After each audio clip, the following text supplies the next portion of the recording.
Expense. Navolet can help you keep track of your expenses. There are two ways to record expenses. You can do it manually by typing on Navolet, or you can upload an Excel file.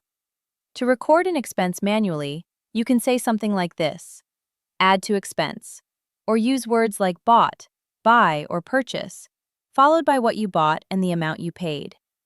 Navolet automatically groups your expenses into business and personal categories.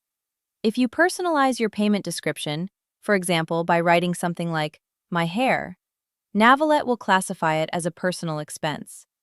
This distinction is very important, especially when reviewing your tax reports.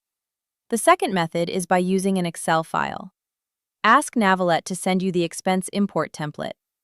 Download and open the file in Excel. You will see columns for date, description, and amount.